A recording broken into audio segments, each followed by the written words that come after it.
There's matter of balance is a great way to get into exercise when people are fearful of falling. Matter of balance is an evidence-based program that's been really shown to address fearfulness of falling Hmm. particularly, and then it also incorporates some exercises to do for your fall risk.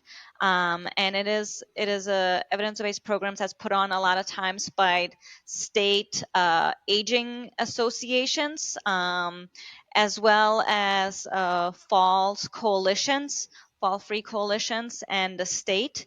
I know in North Carolina they got a big grant not too long ago to really disseminate the Matter of Balance program. And I know here within our county we have about 6 of them, I believe. So I am Dr. Mia, your pocket geriatrician, memory specialist on a mission to democratize aging knowledge to the sandwich generation so that you are empowered to care for the older adults in your life and care for yourself. Welcome back to Ask Dr. Mia podcast. Today I have Dr. Mariana Wingood with me. She is a physical therapist, but not only a physical therapist, but a board certified geriatric specialist. She also works at Wake Forest University School of Medicine within both the department and the section of gerontology and geriatric medicine, but also in the Department of Implementation Science. Dr. Wingood is very much focused on empowering older adults to be more active, and that's been her research focus, and that she holds multiple leadership roles within national physical therapy organizations, as well as presentations, manuscripts, book chapters with her research. So, welcome to the podcast, Mariana. thank you. Thank you so much for inviting me to be part of this really important podcast. I'm really honored to be here. Thank you. So, one of the first questions that I want to ask you is, I'm just curious, how did you get interested in physical therapy and especially in geriatric physical therapy? Yeah, I actually am one of those few people that knew that I always wanted to work with older adults. My grandma was a really big part of me growing up and my development of life. And I never got the chance to thank her. So I wanted to go into geriatrics to provide my services to older adults in a way to thank all older adults for all that they have done for us and our society.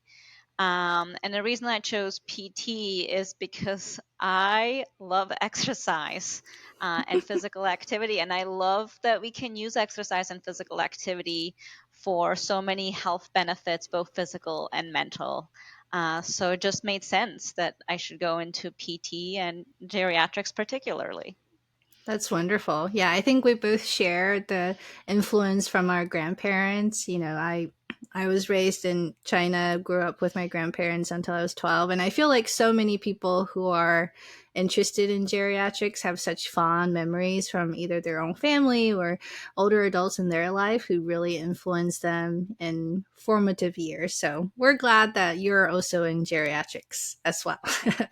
But that relates to another question, which is, you're someone who have always been interested in physical activity, but I know not even older adults, but just people in general oftentimes find it so hard to get motivated to get moving.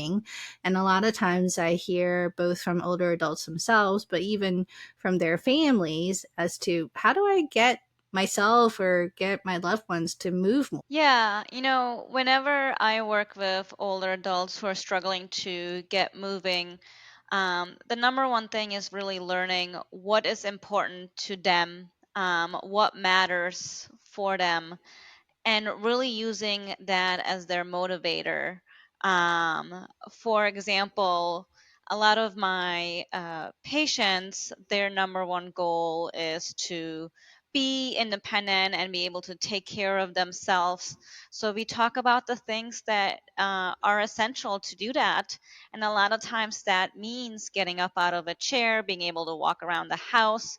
And so to do that, there are specific exercises that people can do to maintain that. So we kind of really focus on what matters to them, and go that route. But the other piece is also what interests them.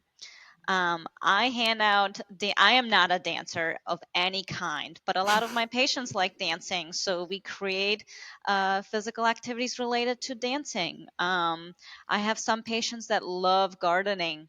May that be in a raised garden bed or a garden bed that's on the ground. How can we incorporate that into physical activity? So it doesn't have to be lifting weights or going to a gym. It can be done in the home or outside, whatever environment they prefer. So just picking what matters to them and what they enjoy. That's amazing. I've never heard of incorporating physical therapy into gardening. What would be an example of an exercise with, I Yeah. mean, I know it's a lot Um, of being on your feet and on your knees. Um yeah, you go ahead. Yeah, a great example. I mean, especially if they are on a raised bed, one thing people can do is, for example, rise up on their toes as they're reaching for something. So that's a Hmm. good way to incorporate toe rises or heel rises, I mean. Another piece that they can do is, if they're picking up something from the ground to put on to the raised bed, squatting down a few times to pick up that item before they pick it up and put it onto the raised bed, incorporating it that way, or working on reaching to work on people's balance, standing at the raised bed without holding on, reaching as far as you feel comfortable, and then coming back to the middle. Those are some pieces of strength and balance. That's those are great examples. I'm not a gardener, but I know a lot of people love gardening. And for very little, vegetable garden that I have, I do feel like there's a whole lot of bending and squatting. And, those are very important muscles for older adults. I see as well when I say, your quads are the muscles that are going to be weak. And if you fall and your quads are weak, you can't get back up. So when I put in those terms, I feel like nobody wants to be a burden and fall down and not be able to get back up themselves. So, uh, Yes, yeah. yeah, those are great.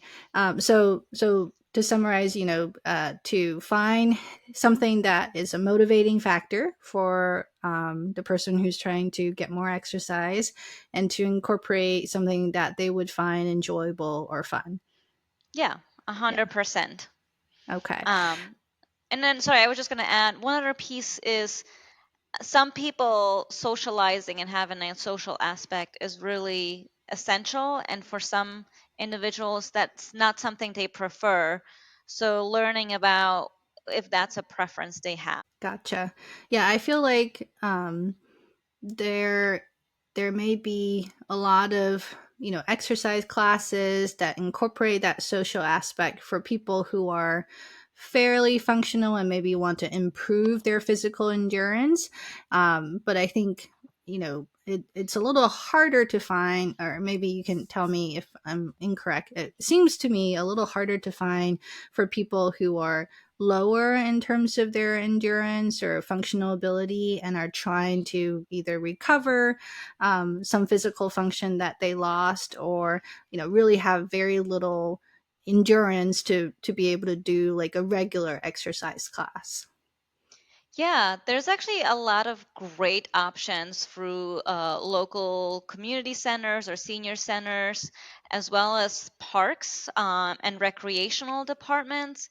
Like, I Hmm. know a really popular one here in Winston-Salem is chair volleyball, Mm. where you sit in a chair and you play volleyball over a net, and people love it.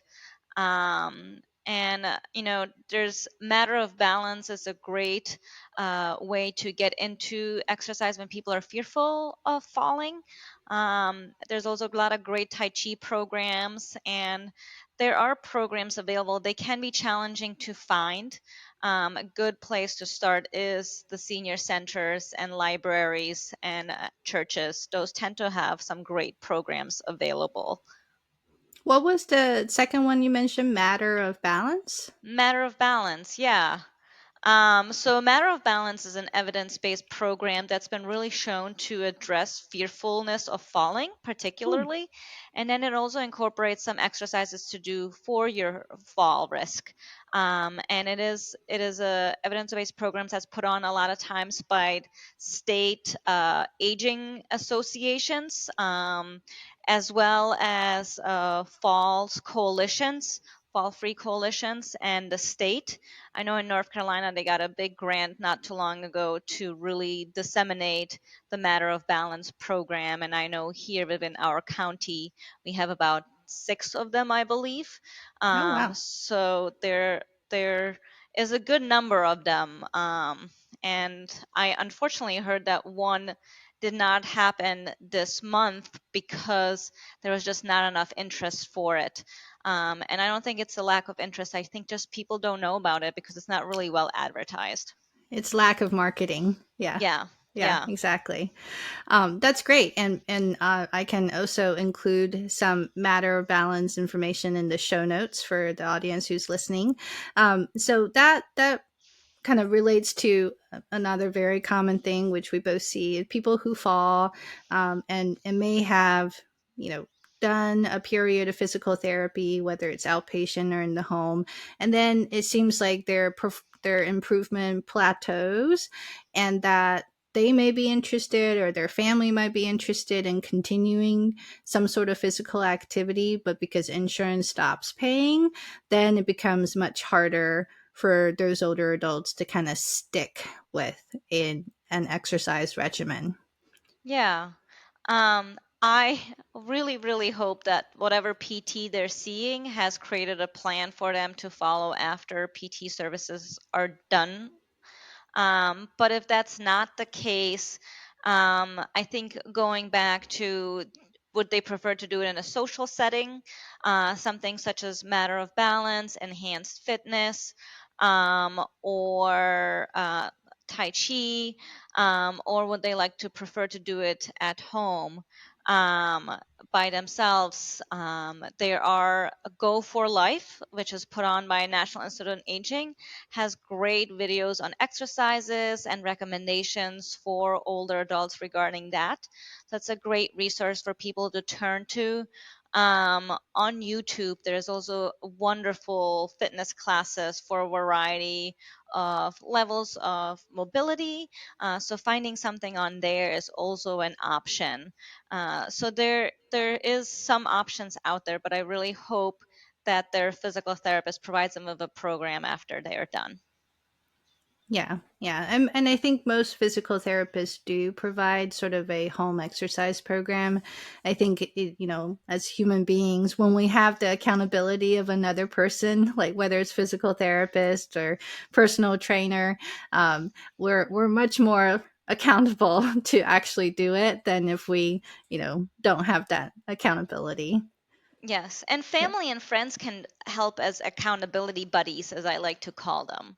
Mm-hmm. I mean, I am naturally a runner, and I know a lot of people running is not a thing they enjoy, but there's still days where it's hot outside or freezing cold outside, and you don't want to go out, but hey, you told your friend Sarah that you would meet them for a run. Now you really can't back out, even though you want nothing to do with the 99 degrees and 100% humidity or negative 20 degrees, whatever, wherever you may be. So having accountability buddies, I think, is always helpful. Yeah, absolutely. And this weather, I feel like as soon as I step out, I start sweating. Yes, I my don't even my have to run. my hair is telling me that it's 100% humid out right now. That's right. Another big fear for a lot of my patients is injuries, and it doesn't take a whole lot sometimes to be injured. Sometimes even just stepping wrong on the curb can sprain an ankle. What can older adults do if they want to sort of minimize injuries, particularly if they may not have the financial resources to, say, hire a personal trainer or have sort of one-on-one type of tips? Yeah. So one way to avoid injuries is to be active and build muscle, which seems counterintuitive at times, especially if you're afraid of getting injured by being active. One way to start is to start doing things seated initially and then progress to standing with a safe counter or a stable surface in front of you. Sometimes I tell people if they're afraid of getting injured or falling, even to do their exercises in a corner of their house or room. So that way they have two walls behind them and they can have a chair in front of them. So they're supported in a circle and nothing can happen to them in that way. So creating an environment where they feel comfortable and slowly progressing to more challenging things as they feel comfortable, or doing exercises in front of a bed. If you fall backwards, the worst place you're going to end is on your soft bed. Then the hardest part may just be getting back out of the bed. Because I don't know about you, but when I lay down at night, I am out like a light because I'm usually very tired from the day. But so those are some options to help with that fear of injury. Gotcha. And also I think after people are injured, getting back into exercise is also challenging. Any advice you have as people kind of recover from injury? Yeah, I mean, I'm slightly biased as a physical therapist, but one way is to go and work with a physical therapist. Ask your primary care provider for a potential referral, or reach out to your physical therapist, local physical therapist, to see about setting up an appointment. It is covered by Medicare services, so most older adults do have benefits related to physical therapy services. Great. Yeah, and I certainly have ordered physical therapy, whether it's at home or outpatient, even when I'm not the primary care. I see a lot of people in memory clinic, and there's a lot of cognitively associated fall and balance problems as well. So it doesn't have to be your primary care, but can be by other specialists as long as they've seen you in person. Oftentimes, those require some sort of face to face type of clinical encounter to justify the ordering of physical therapy. Sorry, that paused a little bit. Can you hear me okay? Yes, yeah. You just Okay. pause for a little bit. Yeah. Okay. But I'm All so right. happy that you're able to provide orders for people even if you're not directly seeing them. Thank you for caring. Yeah. I just get all of the home health orders follow up, which is the other side of Yes. signing all those orders. But those are, yeah, they're not a whole lot of work.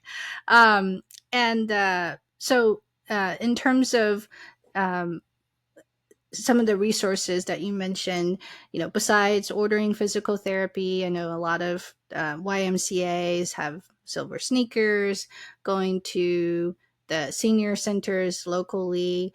There's eldercare.gov. The website you can plug in your loved one or your zip code and find the senior organizations in your local area. I'll include that in the show notes as well. What other types of resources? You mentioned there are some on YouTube, Matter of Balance. Are there other ones that you particularly like or commonly tell your patients about? Yeah, so there's the Go for Life, which is on NIA's, which is the National Institute on Aging's website. They have some great, they have even like uh, documents regarding 5 tips to help you stay motivated, and worksheets for physical activity. And they have great YouTube videos for 15, 20-minute exercise classes. And then there are a number of YouTube videos for individuals that want to start by doing sitting exercises. Finding just sitting exercise videos is a good way to start. Moving to standing videos. And I don't have particular favorite ones. It really depends on the person. I usually type in sitting exercises in the search bar and then ask people what the time that they're willing to do the exercises for. 5 minutes, 10 minutes, 15 minutes. There used to be a lot of promotion of that exercise needs to be in 10 minutes or more bouts, but really we have found that even spreading it out throughout the day in 1 2 minute bouts is really beneficial. So it's really what is the individual able and able to do, as well as what they want to do. I have a very short attention span outside of exercise, so I understand for some individuals doing something for 15 minutes can be hard. So just keeping that in mind that we can decrease it. Yeah, yeah. And I think that's reassuring to hear that, I don't have to work out for an hour 3 times a week to get the benefits of exercise or physical activity, even small amounts of increments. And I know there are studies even looking at how much time during the day that we're standing or moving versus sitting. And I don't know the research as well as I'm sure you do as to the benefit of just not sitting. Yeah, yeah. Breaking down sitting time, or breaking down sedentary time is actually a lot of times we start with people who are very frail and really are unable to start exercising, but just breaking apart Mm. sitting time is really essential. So that's one way to start. And when you say breaking up sitting time just by getting up to do something, go to the Yeah, bathroom, yeah. Getting yeah, up to get okay. a glass of water or tea. If someone watches television, sometimes I set a timer for initially an hour. And then every time the timer goes off, just getting up and just even stretching and standing a little bit. And then I tend to have people progress to every time there's a commercial break or an ad that comes up. When that comes up, it's a good time to just stand up and then sit back down. So, yeah, just breaking up the amount of time, the length of the time you spend sitting. And Mariana, tell us a little bit about what kind of research you're doing in this space and what you're excited about. Yeah, I have a number of projects happening. My number one focus is providing actually physical therapists and healthcare providers with tools that can help older adults be empowered about their physical activity. A lot of it is related to setting goals and plans to accomplish the goals, and to discuss barriers related to physical activity and finding solutions that are individualized to the person. And in healthcare, unfortunately, we just don't get a lot of training in that area. So I try to develop material and tools that healthcare providers can use to empower their patients. That's really my number one thing that I really love talking about. But just in general, my goal is to try to prevent frailty and falls among older adults. So making sure that people are screened early and those things are addressed before they really become an issue. Yeah, and you're right. We really don't get a lot of training in motivational interviewing or increasing people's sense of self efficacy when it comes to behavioral change. And I think hopefully the medical school curriculum and training environments are changing. But I know also a lot of times there's the limitation of time in that when it gets down to a personalized individual um, motivating factor, it does take time to kind of get down to what is it something that is both do feasible and motivating and can be measured and increased over Yeah, time. yeah, 100% agree. And that's one reason I've started with physical therapists, because they have more points of contact with older adults. They see them for Mm. longer periods of times and more frequently during those 6 to 12 weeks that they see physical therapy versus a primary care provider who they may only see once a year. Mm-hmm. Mm-hmm. Yeah, and a lot of things can definitely happen within that interval of time. Yes. Anything, well, I think your work is always important and especially important in, our healthcare environment now where there is so little time that we really need to do the best we can in terms of encouraging healthy behaviors and physical activity. Anything else that you would like to share with the audience based on what we talked about today? Yeah, I think my only parting thoughts are that every step and every movement you do really does matter. No matter what really your goal is, physical activity and exercise can help with it. And to not get discouraged when things are hard, to just try maybe the next day, never give up. Yeah. Thank you, Mariana. I feel like that's personally applicable to me right now because I have skipped out I said I was going to work out 2 days ago. And then I said, oh no, I couldn't do it. And then I was going to do it yesterday. And then I couldn't do it for various reasons. I'm like, okay, I'm going to do it today after I talk with Mariana because we had a whole conversation about physical activity. So I'm going to go work out I now. will gladly be your accountability buddy, and I will email you later on to see if you did it.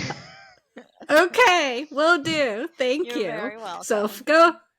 Thank you for joining me on this episode of Ask Dr. Mia podcast. Go find your accountability buddy and subscribe. Hit the little plus button if you're on Apple Podcasts so that you'll get notification when the next episode comes out. And thank you very much for listening. Thank you for listening to this episode. If you've enjoyed it, please share it with someone who might like it. Review it on Apple Podcasts or wherever you listen to this episode. And join my email list to directly communicate with me on miayangmd.com. I do not speak for any employer, funder, but myself. For your or your loved one's specific health challenges, this podcast serves as a general educational purposes. Original music by Grant Wills. This podcast is produced by Builder Librarian. And finally, let's all put a hand on our heart and repeat after me. I will love myself so that I can love on others.